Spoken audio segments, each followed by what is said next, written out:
Hello नमस्कार साथियों, स्वागत है आप सभी का आपके अपने यूट्यूब चैनल आईटीआई एग्जाम में। दोस्तों आज की जो हमारी क्लास होने वाली है ये इलेक्ट्रिशियन थ्योरी की है आईटीआई फर्स्ट ईयर वालों के लिए। ठीक है, तो जितनी भी मैं क्लासेस आप लोगों को लेकर आया हूँ वो सभी महत्वपूर्ण हैं। निमी पैटर्न पर ये बेस है क्लास। ऐसे ही क्वेश्चन आपको आपके एग्ज़ाम में देखने को मिल जाएंगे क्योंकि आपके एग्ज़ाम अब तैयार हैं, आने वाले हैं, तो अपनी तैयारी में जुट जाइए।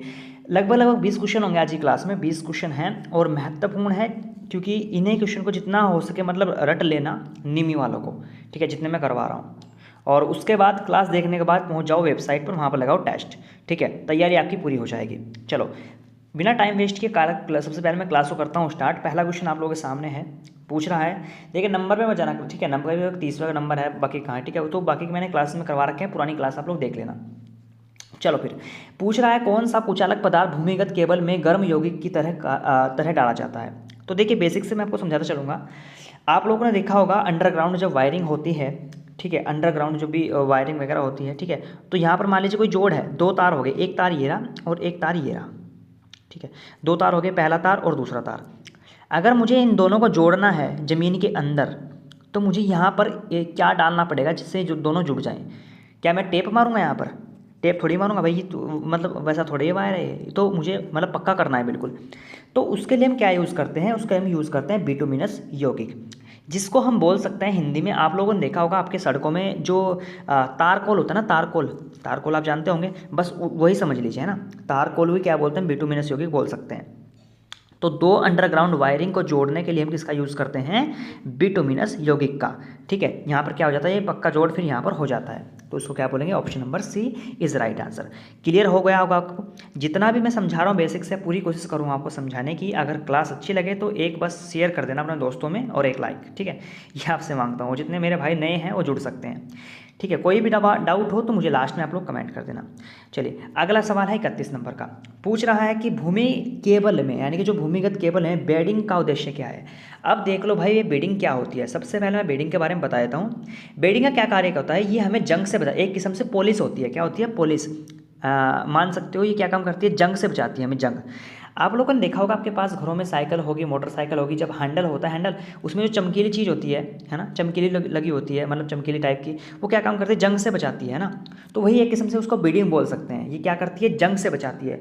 अब इसमें देख लो, इसमें जंग कहाँ लिखा हुआ है। केबल को यांत्रिक क्षति से बचाना, ये भी नहीं है। केबल को नमी या गैस से बचाना, ये भी नहीं होगा। और भाई आर्मिंग, वायुमंडलीय स्थितियों में से बचाना, ये भी नहीं होगा। यहाँ पर लिख रखा है धात्विक कवच को क्षरण से बचाना। क्षरण को क्या बोलते हैं, हम जंग बोलते हैं, है ना, अगेंस्ट करेक्शन इसको बोल सकते हैं हम। तो यहाँ पर क्षरण का क्या मतलब होगा, जंग ही होगा। तो option number D is right answer आप लोगों का यहाँ पर चला जाएगा। ठीक है, ध्यान रखना बीडिंग क्यों करते हैं, जंग से बचाने के लिए। वो क्वेश्चन में थोड़ा सा घुमा भी सकते हैं आप लोगों को। चलिए, तो ये आपका डी ऑप्शन करेक्ट आंसर हो जाएगा। क्लियर है आपको। ठीक है, चलिए अगला सवाल है 32 नंबर का। आंसर दीजिए, भूमिगत केबल के किस प्रकार के दोष को ज्ञात किया जा सकता है। ये क्वेश्चन है, आपको बताना है क्या राइट आंसर होगा।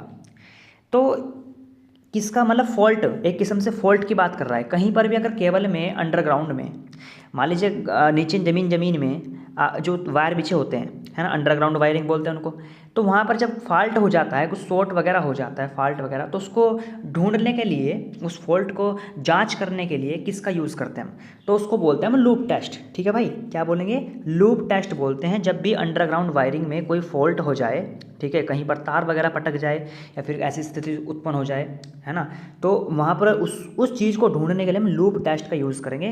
तो इसलिए आपको लोगों का यहाँ पर आंसर ए ऑप्शन चला जाएगा। क्लियर है बिल्कुल आपको। ठीक है, चलिए अगला सवाल देखते हैं।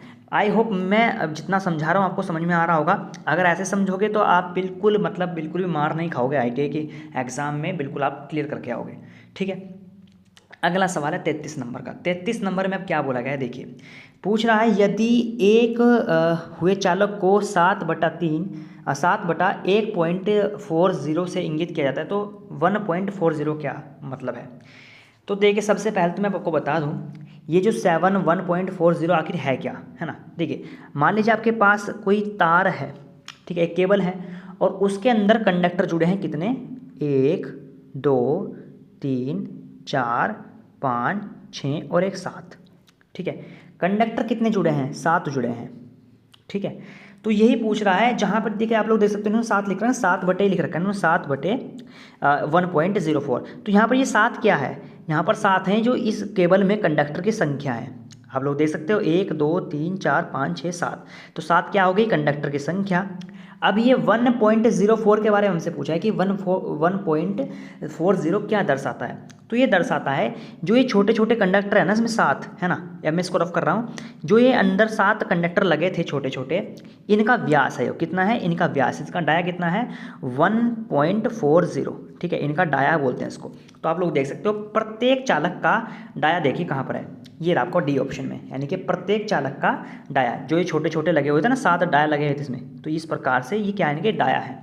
तो प्रत्येक चालक का डाया, ऑप्शन नंबर आपका डी ऑप्शन इस करेक्ट आंसर चला जाएगा। ये भी आपको बिल्कुल क्लियर हो चुका होगा आई होप। चलिए अगला सवाल, अगला क्वेश्चन है 34 नंबर का।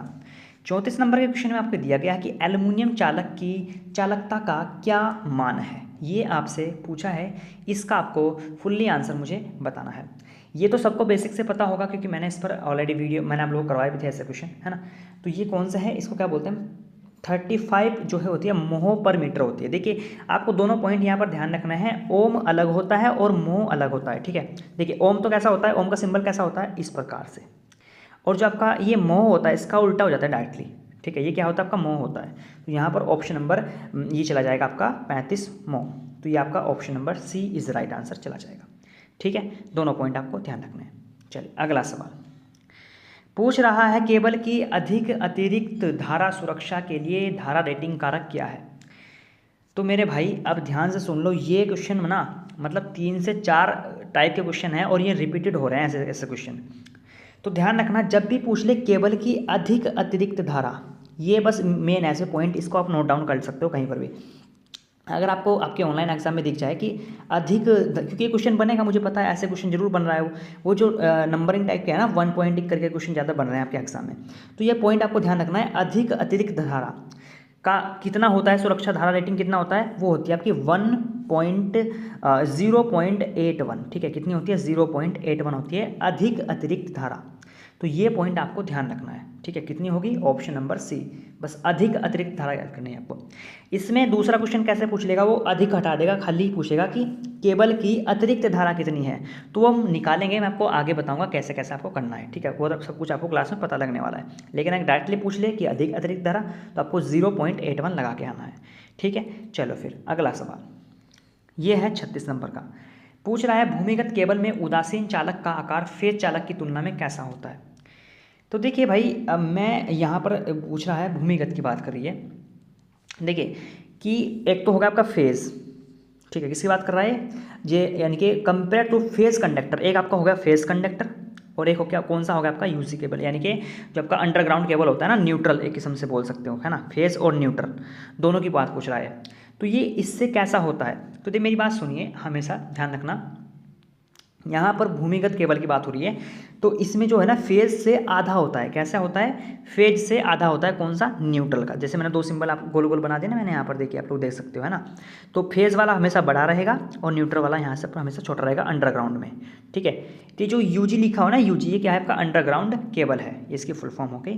तो हमेशा कैसा होता है फेज से आधा होता है, फेज से आधा होता है, तो बी ऑप्शन हमेशा आपको इसका ध्यान रखना है, ठीक है। चलिए अगला सवाल देखते हैं। अगर फास्ट चल रहा हूँ तो मुझे कमेंट करना कि आप फास्ट पढ़ा रहे हो, लास्ट में बता देना, अगर बिल्कुल सही है तो ओके लिख देना, ठीक है। चलिए अब आपको दिया गया है ये, इसका आपको आंसर बताना है और आप लोग जानते भी होंगे इसका आंसर। तो यहाँ पर आपको दिख रहा है क्या दिया है, सबसे पहला पहचान आपको कहाँ से करनी है। देखिए हमेशा आपको इस प्रकार से कैंची टाइप के काफ़ी सारे डायग्राम देखने को मिल जाएंगे, लेकिन आपको पहचान कहाँ से करनी है, जो इन टूल्स की जो पहचान होती है ना भाई, वो यहाँ से होती है, ठीक है, यहाँ से इनकी पहचान होती है। तो देख लो किस प्रकार से है, क्या आपको ये कटिंग प्लायर लग रहा है, कटिंग प्लायर नहीं, कटिंग प्लायर होता तो फिर सीधा होता है ना, इस प्रकार जो काट दे, ये भी नहीं होगा। वायर स्टिपर, ये भी नहीं होगा, वायर स्टिपर का कोई मतलब ही नहीं है यहाँ पर। तो क्रिम्पिंग टूल, तो ये आपका सही आंसर बनेगा, ऑप्शन नंबर सी ही इसमें राइट आंसर आप लोगों का चला जाएगा। इसको क्या बोलते हैं क्रिम्पिंग टूल, इस प्रकार से जो इसके अंदर बने हैं ना खांचे से ही, इस प्रकार से। तो इसको आपको ध्यान रखना है, बस ये वाला पॉइंट को, ठीक है, इसको आपको ध्यान रखना है। तो क्रिम्पिंग टूल के साथ इज राइट आंसर चला जाएगा, ठीक है। अगला क्वेश्चन, तो ये क्वेश्चन आप लोगों के सामने आ चुका है। माइक्रोमीटर का पाठ्यांक आपको ज्ञात करना है, क्या निकालनी है, रीडिंग आपको निकालनी है। तो रीडिंग निकालने के लिए सबसे पहले तो देख लो, यहाँ पर थोड़ा धुंधला दिख रहा है, लेकिन फिर भी आप लोग देखना कि इसमें रीडिंग यहाँ तक की कितनी लिखी हुई है। तो आप लोग देख रहे हो 0 1 2 3 4 इस प्रकार से लिखी है। तो मुझे निकालनी किसी है, रीडिंग निकालनी, तो 4 तो आपका पहला पॉइंट आ जाएगा 4। अब ऑप्शन में देखो 4 कौन कौन से में है, तो इसलिए 5 है, ये भी कट हो गया आपका, बी ऑप्शन ये भी कट हो गया। अब दोनों ऑप्शन सी और डी में से मेरा एक हो सकता है। अब देखो कि यहाँ पर, क्योंकि ये थोड़ा समझने में थोड़ी दिक्कत हो सकती है, आधा पार्ट लेना है। अगर इसकी वैल्यू आपको दे रखी है 1.5 से लेकर के 0 पॉइंट वाली दे रखी है, तो अगर आधी दे रखी है तो आपको 0.5 लेना है, ठीक है। उसके बाद रीडिंग के सामने वाला देख लो कौन सा पार्ट है, तो 5, तो 4.55 आप लोगों का राइट आंसर यहाँ पर चला जाएगा, ऑप्शन नंबर सी, ठीक है। इस पर मैं एक पर्टिकुलर वीडियो बनाऊंगा, लंबा खींचाएगा, अगर इसमें ही समझाऊंगा पूरा, क्योंकि इसमें थोड़ा डीपली है, आपको समझना पड़ेगा। क्योंकि इसके सिर्फ एक ही पॉइंट नहीं है, इससे काफ़ी सारे पॉइंट है, वो आपको समझने पड़ेंगे। वो मैं आपको हो सकता है अगर जो अगली क्लास हो तो उसमें अलग से वीडियो बनाऊँ माइक्रोमीटर पाठ्यांक ज्ञात करने के लिए, ठीक है। तो फिलहाल इसका आंसर क्या लगाना है आपको, 4.55 मिलीमीटर, ठीक है। चलिए 14 नंबर क्वेश्चन आप लोगों के सामने 40, ठीक है। बोला है वाहनों की बॉडी के सुधार हेतु, है ना, क्या बोला है, वाहनों की बॉडी के सुधार हेतु कौन सी सोल्डरिंग की विधि प्रयोग में ली जाती है। यानी कि जब गाड़ी आपकी ख़राब हो जाती हैं तो किस प्रकार की जो विधि होती है, सोल्डरिंग विधि, किस प्रकार की विधि का यूज़ करते हैं। अब देखो भाई, मान लीजिए आप कहीं गैराज में चले गए, तो वहाँ पर जो मिस्त्री वगैरह होते हैं उनके हाथ में एक सोल्डरिंग वाली होती है, कैसी, वो जो आग छोड़ते हैं ना, हाथ में पकड़ के वेल्डिंग करते हैं एक किस्म से, है ना। आपने देखा होगा आपके आसपास कोई वेल्डिंग की दुकान होगी, तो हाथ में पकड़ के जो आग से छोड़ती है वेल्डिंग वाली, है ना, तो वही इसमें यूज़ होती है। तो ज्वाला के साथ सोल्डरिंग, तो इसमें option number B right answer चला जाएगा। आपके आसपास में कोई वेल्डिंग की दुकान होगी ना, वेल्डिंग जहाँ पर होता होगा वहाँ पर देख लेना, जो मिस्त्री होता है उसके हाथ में होता है ना वो वेल्डिंग, उसके अंदर से आग से निकलती है, तो वो क्या होती है, ज्वाला के साथ सोल्डरिंग होती है इसमें। तो option number B is right answer आप लोग का चला जाएगा भाई, ठीक है। क्लियर है बिल्कुल आपको। चलिए फिर अगला क्वेश्चन, गूथे हुए चालक का ठोस चालक की तुलना में क्या लाभ है, ये आपसे पूछ रहा है। अब गूथे हुए क्या, हिंदी में आपको थोड़ी दिक्कत हो सकती है, बाजा बाजा ऐसा क्वेश्चन हो जाता है कि आपको हिंदी में नहीं समझ आता, इंग्लिश में समझ आता है। पूछ रहा है स्टैंडर्ड कंडक्टर और सॉलिड कंडक्टर की तुलना में कैसा है ना, ये पूछ रहा है। तो जो स्टैंडर्ड कंडक्टर होते हैं मैं आपको बता दूं, यानी कि जो केबल होता है ना स्टैंडर्ड वाले, उसके अंदर क्या होता है, मान लीजिए केबल है, स्टैंडर्ड की बात कर रहा हूँ, सबसे पहले स्टैंडर्ड पे आ जाओ। तो स्टैंडर्ड वायर के अंदर क्या होता है, पहले एक बड़ा सा इंसुलेशन होता है बाहर, उसके अंदर फिर एक और वायर होता है, उसके अंदर फिर एक और वायर होता है, उसके अंदर फिर एक और वायर, इस प्रकार से होता है। और जो सॉलिड कंडक्टर होते हैं उसमें सिर्फ एक ही वायर हो जाता है, हाँ हो सकता है कभी कभी दो हो जाए, लेकिन मेन तो उसमें एक ही रहता है, ठीक है। और जो स्टैंडर्ड वाले होते हैं ना, इसके अंदर काफ़ी सारे वायर्स लगे हुए होते हैं, है ना, इसको स्टैंडर्ड बोलते हैं। तो ये क्या पूछ रहा है कि जो आपका what is the advantage of standard conductor over solid conductor. तो ये कैसा होता है इसकी अपेक्षा में, ये लचीला होता है ना, फ्लेक्सिबल नहीं होता। तो ऑप्शन नंबर क्या होगा आपका, बी ऑप्शन यहाँ पर चला जाएगा। तो इसका आंसर आपको लगाना है बी ऑप्शन, ठीक है। कहाँ भाग गया, ये आ गया, ठीक है। तो इसका कैसा लगाना है आपको, बी ऑप्शन आपको लगाना है, अधिक लचीला, ठीक है, अधिक लचीला होता है, ठीक है। चलिए अगला देखिए, क्वेश्चन आ चुका है आप लोगों के सामने 42वां। पूछ रहा है 16 एम्पियर केबल की धारा। देखिए ये एक इंपॉर्टेंट सवाल है, मैं फिर से बोल रहा हूँ, ऐसे ऐसे क्वेश्चन आपके एग्जाम में भाई देखने को मिलेंगे जरूर आपको।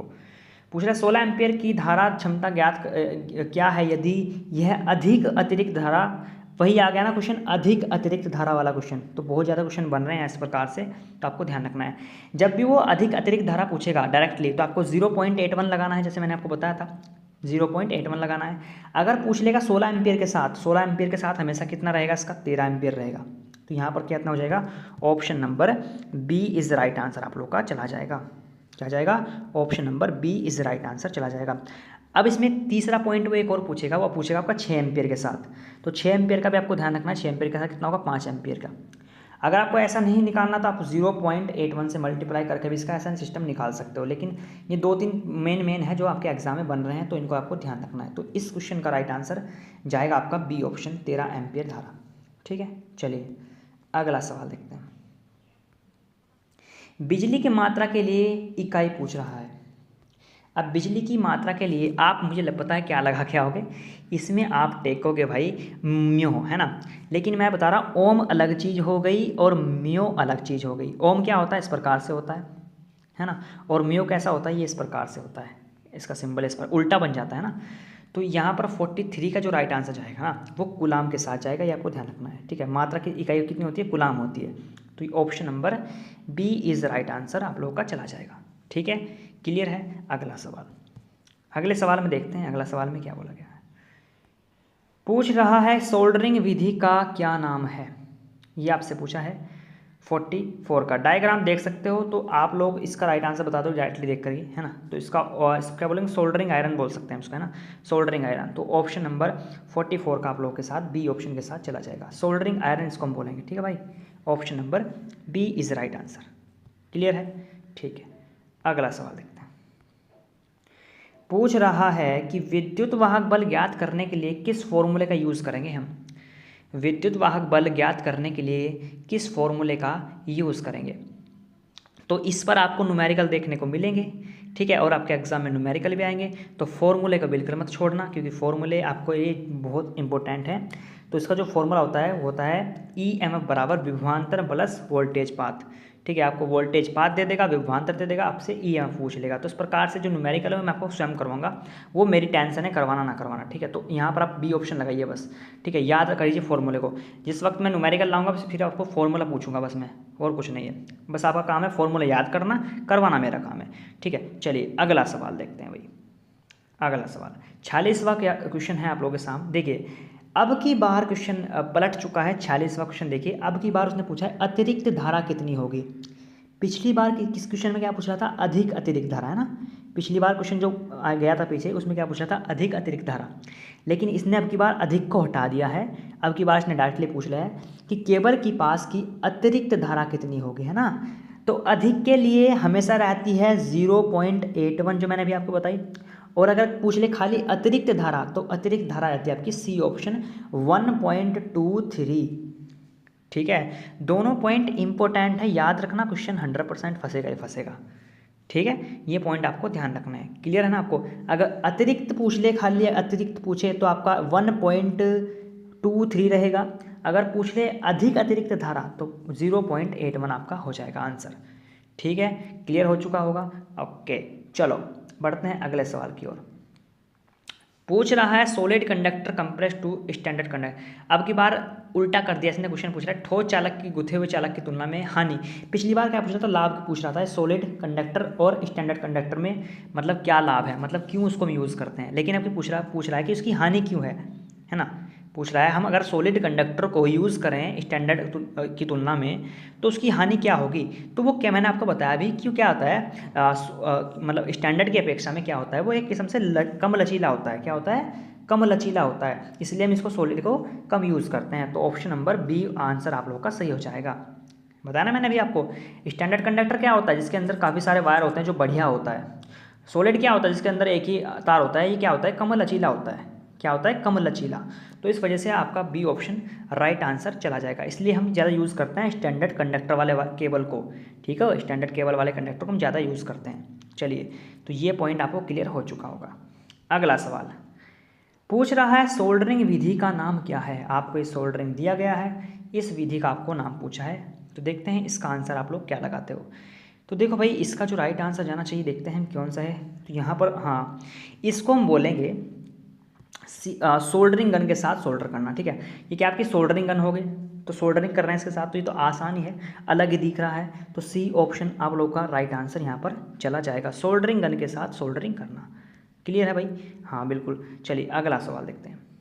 अगला क्वेश्चन पूछ रहा है कि सोल्डरिंग में ठंडे सोल्डर दोष का कारण क्या है ना। सोल्डरिंग में ठंडे सोल्डरिंग दोष का कारण क्या है। तो ये क्या होता है, एक किस्म से उन्हें अपर्याप्त ऊष्मन नहीं मिलता है ना। तो 49 का इसका आपको बी लगाना है ना। ऑप्शन नंबर बी अपर्याप्त ऊष्मन, option number B is right answer हो जाएगा, ठीक है। चलिए अब देखते हैं आपके कुछ, अब एक दो क्वेश्चन रह गए हैं, उसके बाद क्लास फिर करते हैं आपकी एंड। पूछ रहा है क्या होता है यदि वोल्ट मीटर को एमीटर की तरह जोड़ा जाए, ठीक है। पूछ रहा है यदि हम इस प्रकार से है, देखिए यदि एमीटर को वोल्ट मीटर की तरह हम जोड़ दें तो क्या हो जाएगा। तो इसमें क्या होगा, इसका आंसर आपको लगाना है, इसमें लो रीडिंग दिखाएगा, क्या दिखाएगा फिर? लो रीडिंग। यदि हम वोल्ट मीटर को एमीटर की तरह जोड़ दें तो क्या दिखाएगा? लो रीडिंग दिखाएगा। ठीक है, तो ये आपका राइट आंसर यहाँ पर हो जाएगा।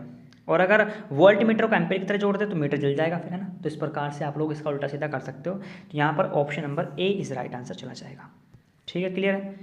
चलो फिर, अच्छा ये पूछ रहा है अधिक अतिरिक्त धारा सुरक्षा हेतु क्या उदाहरण है?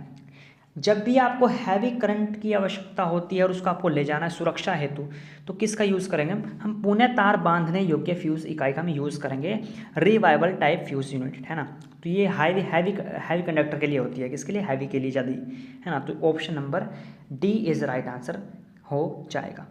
ठीक है, चलिए लास्ट क्वेश्चन है आज का।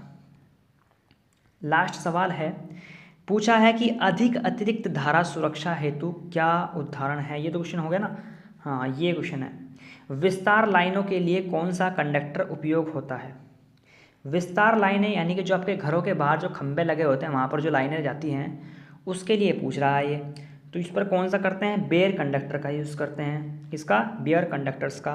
तो option number C is right answer हो जाएगा। जो आपके घरों के बाहर में खंबे लगे होते हैं उन पर जो लाइनें वगैरह होती हैं, केबल्स वगैरह, तो उसकी बात कर रहा है।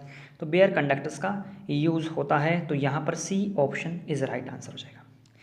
तो ये थी आज की क्लास। आई होप जितना मैंने समझाया आपको समझ में आया होगा ना। कमेंट करके जरूर बताना भाई कैसी लग रही है क्लास, क्योंकि मेहनत लगती है क्लास लाने में, आप लोगों को पूरा तैयार करना पड़ता है मटेरियल भी, है ना। तो मुझे लास्ट में बताना अगर आपको समझ में आ रहा है या नहीं आ रहा है। ठीक है, अगर ऐसे चल रहा है समझ में आ रहा है तो मैं डेली फिर आप लोगों के लिए क्लासेस तैयार लेता हूँ। ठीक है, और टेस्ट जितना हो सके लगाइए, ऑनलाइन टेस्ट में डाल रहे हूँ, टेस्ट लगाइए। और पीडीएफ वगैरह चाहिए तो टेलीग्राम पर पहुँच जाओ, भंडार मैंने वहाँ पर खोल दिया है पीडीएफ का। टेलीग्राम पर पीडीएफ आपको मिल जाएंगे वहाँ पर, ठीक है, आपके ट्रेड की। तो चलो आज की क्लास को मैं एंड करता हूँ। जाते जाते एक क्लास लाइक करते जाना, ठीक है भाई, अगर अच्छी लगी है तो। और इस वीडियो को अपने दोस्तों में जरूर शेयर करना जो आईटीआई कर रहे हैं या फिर भविष्य में कभी करना चाहते हैं, जिनका एडमिशन अभी तक नहीं हुआ है फिर लेना चाहते हैं, तो उनको भी चैनल के बारे में बता दिया करो कि भाई यहाँ पर इस तैयारी होती है। ठीक है भाई, चलो फिर तो आज की क्लास को मैं एंड करता हूँ। मिलते हैं नेक्स्ट क्लास में। आज के लिए इतना ही, बाय बाय।